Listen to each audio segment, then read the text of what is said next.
Well, it seems that we're becoming quite the seasoned adventurers when it comes to traversing the terrifying landscapes of literature. So far, we've crawled through the Cenobite's labyrinth, trudged our way across the dreamland, scaled the infinite walls of Castle Gormenghast, and even floated listlessly across the toad-ash darkness of Stephen King's Macroverse. And, you know, as is usually the case when one levels up their abilities to bear witness to the realms of horror, there is plenty more where that came from. So then, let's take a look, shall we? Hello horror fans, what's going on? And once again, welcome back to the scariest channel on YouTube, Top 5 Scary Videos. As always, I'll be your horror host, Jack Finch. Today, we curiously take a look at the top 5 most terrifying places in literature, part 3.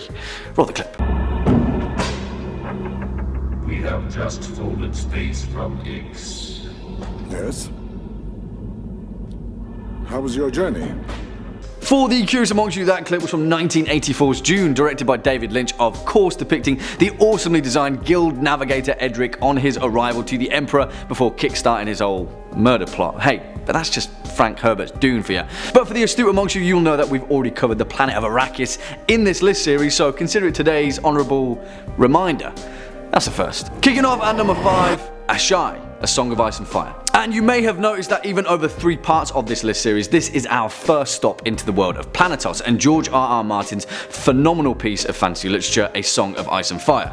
Hey, listen, stop hating guys. I've been waiting for this series to be completed since the late 90s. We can wait a little bit longer. Give the guy a break, alright? These things take time, but that's by the by, because whilst we're waiting for the winds of winter, we can pass beneath the shadow and cast our gaze to the east, to the Shadowlands and its most mysterious and notorious of cities, Asshai, or Asshai by the Shadow if you're being particularly ominous. You see, the thing is though, the reason this entry takes number 5 in our list is because it's merely a matter of perspective when it comes to describing the fear behind Asshai. You see, George Martin is a stickler for history, and his allegorical appreciation of our own human history is exactly what makes his work so applicable here. From a Westerosi perspective, the land of Asshai, a mysterious port city in the far southeast of Essos, where the Ash River meets the Jade Sea, cascading down toward the Saffron Straits, and then beyond that, a mountainous peninsula, the Shadowlands. That landscape, told by sailors and pirates in port cities, then becomes the most foreign and remote places imaginable to a small boy from Flea Bottom. And with that lack of knowledge comes fear. There's a lesson there. Yes, Asshai is a city made of black stone that drinks light. It is dark and gloomy. Its inhabitants are masters of ancient and arcane knowledge who worship the black goat, and where anything goes as far as magic is concerned. But you see, all of these are whispers. We've never seen Asshai, and we may never will. But the mystery is what keeps us curious. It could be the most terrifying hive of dark magic in the known world, or it could be that words are wind. And therein lies the point. Swinging in at number 4, The Never Never, The Dresden Files. Contrary to that though, talking about places that certainly are incredibly well described landscapes of arcane and supernatural horror, we have to talk about Jim Butcher's The Never Never, the literal afterlife in his fantastic Dresden Files series. Now, if you know anything about Butcher's work, you'll know that he has a particular knack at reinventing prominent horror tropes. In his world, vampires, werewolves and warlocks alike are fully fleshed out as intricate and individualistic entities. Not any two of them are alike, and in many ways similar to Martin's work, only grey areas exist when it comes to the inner workings of the denizens of magic.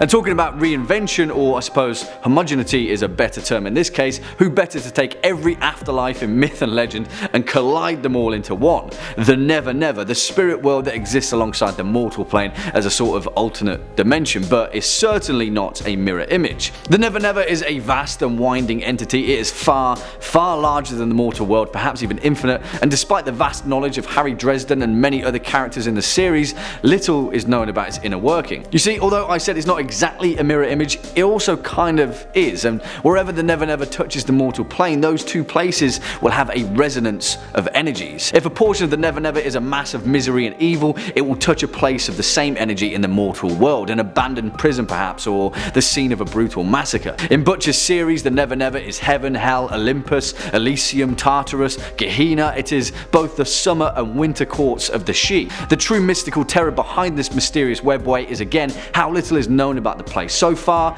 if it involves the Never Never, Harry Dresden's response is to just leave town. It's probably for the best. Next up at number 3, the Hotel Dolphin, 1408. And whilst many of you will probably wonder why the Overlook Hotel doesn't take this spot instead, my response would be Room 1408 is far more terrifying than that place ever could be. And also, in many ways, 1408 is perhaps one of Stephen King's most terrifying, well, monsters, I guess, because if you read his remarkable 1999 short story 1408, then you'll know how truly terrifying this entity of a room really is. Now, obviously, this particular entry isn't going to go without spoilers, so I'll try and keep things as loose and as fast as I can in order to paint just how demonic this hotel room really is. But if you're really not in the business for having this story ruined for you, just pop on over to the next point. You see, as the tale describes, King's protagonist Mike Enslin is an author, a famous debunker of haunted houses and paranormal places across the United States. 10 nights in 10 haunted houses, 10 nights in 10 haunted castles, and of course, his next release, 10 nights in 10 haunted hotel rooms. And as Mike Enslin finds out at the Hotel Dolphin on 61st Street in downtown New York City, there is a room of such bloody infamy that has been left empty for over 20 years. Upon his arrival, the hotel manager gravely warns him of Room 1408's morbid history. It has been responsible for at least 42 deaths, 12 of them suicides,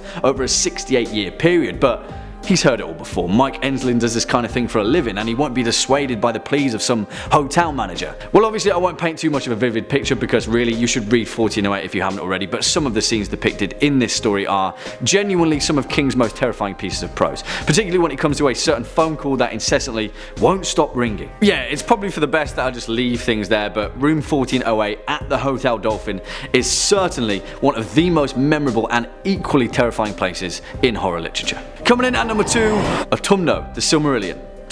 And truth be told, although 1408 is a terrifying place, what better way to shatter the confidence of our imaginations than an entire iron fortress of some of the most evil entities ever created in fantasy fiction. You see, I've seen a lot of you top 5 scary fans calling for Mordor to appear on this list, but hey, we all know that Mordor is merely the summer home of the Dark Lord himself, and the real stronghold of evil incarnate is Autumno, or Adun, if you're so inclined. For fans of J.R.R. Tolkien's legendary work of fantasy, The Lord of the Rings, you'll know that the compendium behind the series, the Silmarillion, fleshed out the primal evils of the world. The prime of those evils was Melkor, and this place, Autumno, far in the north of Middle-earth during the First Age, was the location of his deepest of fortresses. It lay in the Iron Mountains above even Angband, his vanguard stronghold, carved into the very flesh of the earth. And essentially, if you're wondering where all of the many demons, wraiths, trolls, balrogs, and even the hideous race of orcs were first birthed from, it was this place. During the time of the Lamps, the creation mythos of Middle-earth, Melkor, the first Dark Lord, began digging his great pits deep within the bowels of the earth, clawing his way into the darkness, where he then lured and called out to the evil powers of the world to join him. Here he existed for millennia, eventually expanding upward through the Iron Mountains to the surface, where he constructed his vanguard fortress of Angband to wage a war upon the Valar in the War of the Lamps. Listen, there is so much lore behind the Silmarillion, particularly when it comes to Arda, but do you know that scene in the Fellowship of the Ring where my man Gandalf does the whole "fly you fools" thing and has to wrestle with the Balrog? Well, yeah. This place is where they hibernated, and when I say they, I mean an entire army of them. Autumno. It's not a nice place. And finally, coming in at number 1 spot, The Jaunt. And you see, I thought long and hard about where to place this entry on our list, and I'm relatively certain that when you strip it all back, The Jaunt is perhaps one of the most terrifying places ever penned in literature. And who best to pen it? Of course, Stephen King.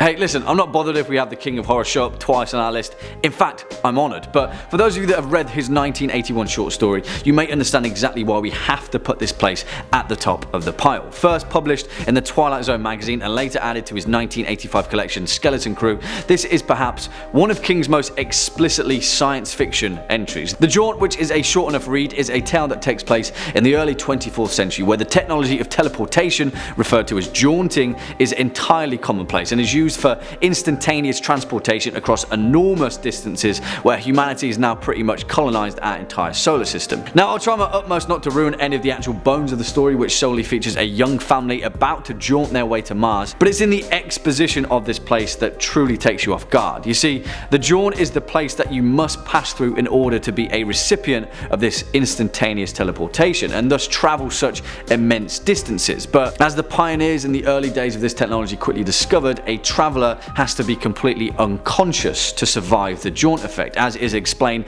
by the family's father as they prepare to undergo general anaesthesia at the beginning of the story. Alright, I'll stop there because really if you haven't read it, I'm sure that there's a PDF floating around somewhere for you to sink your teeth into, but honestly, I'm not sure if it's just me, but King seemed to have struck on an oddly specific nerve here. Maybe the jaunt is Todash darkness, maybe it's the place that we see when we close our eyes and go to sleep at night. But one thing is for certain, I don't ever want to find out. Well, there we have it, horror fans, our list for the top 5 most terrifying places in literature, part 3. What do you guys think? Do you agree, disagree, have any more to add to this list? Then let us know your thoughts down in the comment section below, as well as any choice picks of your own. Before we depart from today's video though, let's first take a quick look at some of your more creative comments from part 2 of this particular series. First up, Vlad the Impaler says, if I were to be reborn in Warhammer 40k, I would like to be an orc. Why? Because they seem to be the only race who actually have a good time and live a carefree and angst-free life. I agree entirely with that statement, Vlad. Ignorance truly is bliss, especially if you're in a warg. And finally, Coda the Marionette Ghoul Kun says, Jack, what is your favourite character that you've played in Dungeons and Dragons? And what a brilliant question. Although I think I've answered this question briefly before. It was last year though, maybe. Though through many different campaigns, I've only ever played one character that ever mattered. A dwarf bard named Grum the Guzzler. I go for the folk hero trait, I max charisma, and then I turn all of my campaigns into a travelling band of music and good times. Hey, no one said defeating evil couldn't have a soundtrack. I'm that soundtrack. On that note, unfortunately that's all we've got time for in today's video. Just stick around all the way until the end. If you were a fan of this video or just top 5 scary videos in general, please be a dear, hit that thumbs up button, and I'll be seeing you in the next one. As always, I've been your horror host Jack Finch. You've been watching top 5 scary videos, and until next time, you take it easy.